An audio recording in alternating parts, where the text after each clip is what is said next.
ಶ್ರೀ ಗುರು ಬಸವಲಿಂಗಾಯ ನಮಃ. ವಿಶ್ವಗುರು ಜಗಜ್ಯೋತಿ ಕ್ರಾಂತಿಯೋಗಿ 12ನೇ ಶತಮಾನದ ಪ್ರಧಾನಮಂತ್ರಿ ಅನುಭವ ಮಂಟಪ ಸ್ಥಾಪನೆ ಮಾಡುವುದರ ಮೂಲಕ ಸರ್ವ ಸಮಾನತೆಗಾಗಿ, ಸಕಲ ಜೀವಾತ್ಮರ ಲೇಷಿಗಾಗಿ ದಯವೇ ಧರ್ಮದ ಮೂಲ, ದಯವೇ ಬೇಕು ಸಕಲ ಪ್ರಾಣಿಗಳೆಲ್ಲರಲ್ಲಿ ಎಂದು ಈ ಜಗತ್ತಿಗೆ ಒಂದು ಶಾಂತಿ, ನೆಮ್ಮದಿ, ಎಲ್ಲರೂ ಕೂಡಿ ಬಾಳಲು ಬದುಕಲು ಕಲಿಸಿದ ಒಂದು ಅಣ್ಣ ಬಸವಣ್ಣನವರು ಸ್ಥಾಪಿಸಿದ ಲಿಂಗಾಯತ ಧರ್ಮದ ವಚನಗಳು ಇವತ್ತು ಬಹಳ ಬಹಳ ಬಹಳ ಸರ್ವರಿಗೂ ಅವಶ್ಯಕತೆ ಇದೆ. ಇದನ್ನು ಅರಿತುಕೊಂಡು ಬಾಳಿದರೆ ನಮ್ಮ ಬಾಳೆಲ್ಲ ಬಂಗಾರವಾಗುತ್ತದೆ ಎಂದು ಹೇಳುವುದರ ಮೂಲಕ ಇವಾಗ ಒಂದು ಮಹಾತ್ಮ ಬಸವಣ್ಣನವರ ವಚನ. ಆದಿಪುರಾಣ ಅಸುರರಿಗೆ ಮಾರಿ, ವೇದ ಪುರಾಣ ಹೋತಿಂಗೆ ಮಾರಿ, ರಾಮಪುರಾಣ ರಾಕ್ಷಸರಿಗೆ ಮಾರಿ, ಭಾರತ ಪುರಾಣ ಗೋತ್ರಕ್ಕೆ ಮಾರಿ, ಈ ಎಲ್ಲ ಪುರಾಣಗಳು ಕರ್ಮಕ್ಕೆ ಮೊದಲು, ನಿಮ್ಮ ಪುರಾಣಕ್ಕೆ ಪ್ರತಿಯೇ ಇಲ್ಲ ಕೂಡಲ ಸಂಗಮ ದೇವ. 12ನೇ ಶತಮಾನದಲ್ಲಿ ಅಣ್ಣ ಬಸವಣ್ಣನವರು ಈ ವಚನವನ್ನು ಯಾಕೆ ಬರೆದಿದ್ದಾರೆ ಅಂತಕ್ಕಂಥದ್ದು ಇವತ್ತಿನ ಈ ಲಿಂಗಾಯತ ಅನಿಸಿಕೊಂಡವರು, ಅಂದರೆ ಇಡೀ ಜಗತ್ತೇ ಒಂದು ಲಿಂಗಾಯತವಿದೆ, ಅಂದರೆ ಬ್ರಹ್ಮಾಂಡದ ತತ್ವ, ಇಡೀ ಬ್ರಹ್ಮಾಂಡವೇ ಒಂದು ದೇವಾಲಯ, ನಿರಾಕಾರ ಸೃಷ್ಟಿಕರ್ತನಿಂದಲೇ ನಾವೆಲ್ಲರೂ ಹುಟ್ಟಿ ಬಂದಿದ್ದು, ನಮ್ಮೆಲ್ಲರಿಗೂ ಅನ್ನ ನೀರು ಗಾಳಿ ಬೆಳಕು ಎಲ್ಲವನ್ನು ಕೊಟ್ಟು ಸಲುತಕ್ಕಂಥ ದೇವನಿಗೆ ತಂದೆ ಇಲ್ಲ, ತಾಯಿ ಇಲ್ಲ, ಹುಟ್ಟಿಲ್ಲ, ಸಾವಿಲ್ಲ. ಅವನಿಂದ ನಾವು ಹುಟ್ಟಿ ಬರುತ್ತೇವೆ, ನಾವು ಹೋಗುತ್ತೇವೆ, ಆದರೆ ಸೃಷ್ಟಿಕರ್ತ ಯಾವಾಗಲೂ ಅಮರರಾಗಿದ್ದಾನೆ. ಈ ಸತ್ಯವನ್ನು ತಿಳಿಸಿದವರು ನಮ್ಮ ಬಸವ ಕಲ್ಯಾಣದ ಶರಣರು. आदि पुराण असुररी के मारी मतलब जो एक दूसरों के साथ लड़ने का, औरत, धन, दौलत, जमीन, प्रॉपर्टी के वास्ते. वेद पुराण होतिंगे मारी, जो वेद के अंदर जो लिखा हुआ है भगवान के नाम पे प्राणी पक्षी को बलि देने का. वेद पुराण होतिंगे मारी, आदि पुराण असुरರಿಗೆ मारी, वेद पुराण होतिंगे मारी, राम पुराण राक्षसರಿಗೆ मारी. रामायण महाभारत सीरियल हम भी देखें, वही एक भगवान की कथा बोल के हमको सुनाते जा रहे लोग जमाने से. तो उसके अंदर भी रावण सीता को लेके गए, फिर उसके बाद में छुड़ा के लाने के वास्ते लड़ने को झगड़ा करे, बंदर को वो फूल ब्रिज बनाए. ये सारी कहानी देखे तो हमको ये शाश्वत कहानी नहीं लग रहा, क्योंकि एक सच्चा कहानी इनको दिखाने को नहीं हुआ, तो एक बड़ा अलग कहानी बनाया. राम अभी भी देखो, राम के नाम के ऊपर किधर बोले उधर झगड़ने का, लड़ने का, एक दूसरे को मारने का. तो ऐसा क्या है, कोई धर्म होता क्या, बताओ कोई. तो देश के अंदर सरकार है, कानून है, कोर्ट है, कचहरी है, जेल है, सब है ना. गलती करने वालों के ऊपर केस करो, कोई भी बंदे, तो उसको छोड़कर रास्ते के ऊपर युवक लोगों को छोड़कर एक दूसरे के ऊपर लड़ाने का, हाँ ऐसा कर रहे हैं ना. ऐसा हमारे महात्मा बसवण्णा जी कहा क्या, किसी को तो मारो तोड़ो, हाँ. तो बसवण्णा जी और शरणों ने कहते हैं 1,96,000 शरणों ने एक जानवर, प्राणी, पक्षी, इंसान को अगर कोई दुख दिए तो साक्षात सृष्टि का मालिक को दुख दिया जैसा होता है, उनको मारे जैसा होता है, उनको तकलीफ दिया जैसा होता है. ऐसा लिखा है बसवण्णा जी का अनुभव मंटप के लिंगायत धर्म के अंदर. वो प्रचार करने के बदले में एक अलग अलग नमूने से सिनेमा तैयार करने का, एक अलग अलग लोगों के दिमाग में जहर भरने का, नफरत फैलाने का, हिंदू मुस्लिम क्राइस्त वो करने का, ये सारे मिटाने के वास्ते मैं गारंटी देता हूँ. अब भारत देश के अंदर मुस्लिम, वो ज़माने में अफ़गानिस्तान से मुस्लिम आया सूफ़ी, उन्होंने लिंगायत बन गए. कश्मीर का राजा आकर उनको जोरो मरद, उन्होंने लिंगायत बन गए.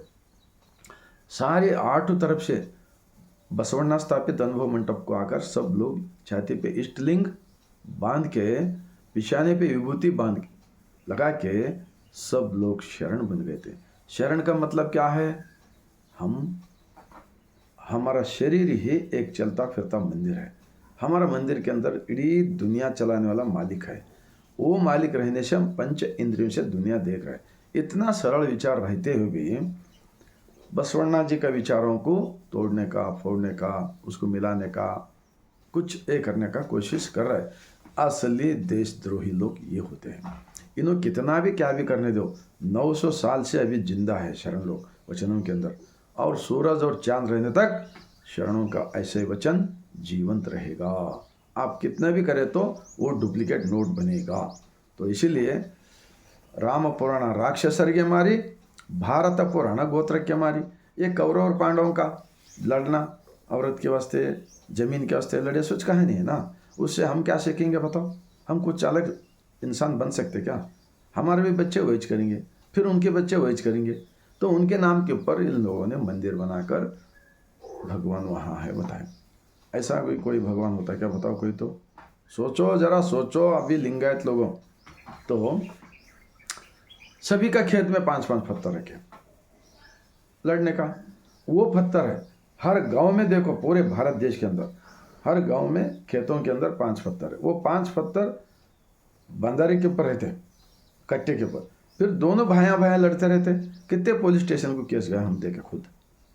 तो इन लोगों ने ये जो हिंदू हिंदू हिंदू बोल रहा ना 24 घंटा, इन लोगों का इतिहास की अपोज में 12वीं शताब्दी के अंदर महात्मा बसवण्णा जी एक प्रधानमंत्री होकर अनुभव मंडप स्थापन किए थे। उन्होंने मंदिर स्थापन नहीं किया है, क्योंकि भगवान इंसान के अंदर देखो, ये सच्चाई का जरूरत है। अब भारत देश को, अब देखो इजराइल, अमेरिका और ईरान के बीच में जो युद्ध चल रहा है, लाखों लोग मारे जा रहे हैं, संपन्नमूल गैस, पेट्रोल, डीजल के बौड़ियों को अंगार लगा रहे, बिल्डिंगा गिरा रहे, छोटे बच्चों को मारे जा रहे। इन सारे जो बंदर के जैसे लोगों को, इन सारे राक्षसों को इनको इंसानियत का पाठ पढ़ाना है। तो एक ही धरती है इस ब्रह्मांड के अंदर, दुनिया का फर्स्ट अनुभव मंडप, पार्लियामेंट, प्रजाप्रभुत्व का केंद्र, महात्मा बसवण्णा जी स्थापित अनुभव मंडप का विचार को बचाना है। जैसा है वैसा बस बचाना है। और बसवण्णा जी का अनुभव मंडप का विचार के अंदर कोई मूर्ति पूजा नहीं है, इंसानों के हाथों से बनाया हुआ कोई मूर्ति का पूजा नहीं। अनुभव मंडप के अंदर चर्चा चलना चाहिए, चिंतन होना चाहिए वचनों का, और वहाँ पर प्रार्थना करना चाहिए। रोज मैं जब तक जिंदा रहूँगा तब तक मेरे भगवान मेरे अंदर है, मेरा हेल्थ मेरा हाथ में है। ऐसा विचार देश के अंदर ज़रूरत है। इसलिए मैं छाती पे ऊपर हाथ रख कर कहता हूँ, मैं लिंगायत हूँ। मेरा धर्म का गुरु जगत ज्योति क्रांति सूर्य महात्मा बसवण्णा जी है। अब आने वाले ये दिनों में बसव युग रहेगा, शरणों का युग रहेगा। शरण बोले तो एक दूसरे इंसान से प्रेम करो, वो साक्षात सामने वाले को, उनको झूठ मत बोलो, उनके साथ नफरत मत करो, उनके साथ भेदभाव मत करो, उनको साक्षात भगवान है समझकर उनको सर झुकाकर शरणों ऐसा करो बोल के जिंदगी सिखाया है। बसवा कल्याण का इतिहास है। इसीलिए शरणु शरणार्थी। जैसे ये सारे विचार मैं क्यों बोलता हूँ रोज रोज वचन के वीडियो, सिनेमा के अंदर बुरे दिखा रहा है और गोदी मीडिया बोलते हैं ना, नफरत फैला रहे हैं, सब तरफ देख रहे हैं, सिर्फ पैसा पैसा पैसे के ऊपर चल रहा है। किधर भी प्रेम नहीं है, प्यार नहीं है, मोहब्बत नहीं है, कुछ नहीं, सब चलेगा।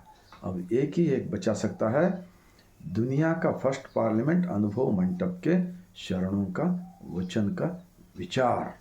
हमारा अंदर का गंदगी निकाल फेंकने को आता है और एक सच्चा अच्छा मन सुधार लेकर हेल्थ से जिंदगी में कितने दिन रहेंगे उतने दिन अच्छा रहने को आता है। इस गारंटी के साथ मैं बोलते हुए लास्ट में आप सबको दिल में अगर कलेजा रहा, आप भारत देश को प्रेम करते हो, इस देश के अंदर कोई भी जात पात वात हो, कोई मुस्लिम हो, क्रिश्चियन हो, बौद्ध हो, सिख हो, ईसाई हो, मतलब कोई भी जैन हो, पारसी हो, सभी लोगों को मैं विनती करता हूँ, बसवण्णा जी स्थापित लिंगायत धर्म प्रकृति का धर्म है। अगर आम का झाड़ है, आम लगता है, वो किसका जात का होता बताओ? वो कोई भी खा सकते। वैसा बसवण्णा जी स्थापित अनुभव मंडप के शरणों का वचन जीवन का अंदर हम कैसा जीना चाहिए वो सिखाता है। आप सब लोग वचन का किताब पढ़िए और अंदर जरा विचार कीजिए। आचरण में सरल जीवन है।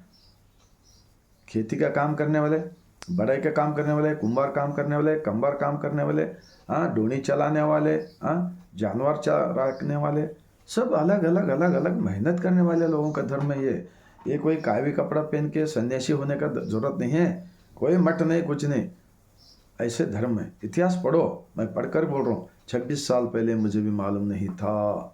हम भगवान के नाम के ऊपर पैसे खर्च करने का और उल्टा वापस अज्ञानी होने का ऐसा हो रहा था। उसके बाद में एक अलग नया जीवन, एक अच्छा जीवन मिला है। आप लोगों को भी ऐसा होने दो बोलकर मैं एक कड़कड़ी, एक विनंती के साथ में बोलते हुए 145 करोड़ भारतवासियों को ऐसे वचन का विचार वीडियो पहुंचाइए।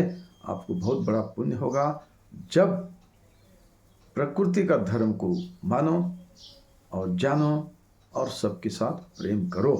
कितना भी बुरा आदमी रहा तो वो भी आदमी सुधर सकता है, क्योंकि बसवण्णा जी स्थापित अनुभव मंडप के अंदर कितने भी बुरे लोग थे वो सब सुधर कर उन्होंने महान शरण बने तो इतिहास है। नन्नैया है, कश्मीर का राजा है, अफगानिस्तान का मुस्लिम है, इधर उरीलिंग पेद्य है महाराष्ट्र से, सब लोग अज्ञानी थे। वो सब शरण बन गए। अब मैं हूँ, मुझे भी मालूम नहीं था। वचन पढ़ने के बाद में मैं वचनों के अंदर साक्षात शरणों को जिंदा देख रहा हूँ। इतना मैं बोलते हुए लास्ट में और एक बार मैं बसवा कल्याण की ज़मीन से, कर्नाटका बसवा कल्याण की ज़मीन से और एक बार मैं सर झुकाकर सबको शरण करता हूँ।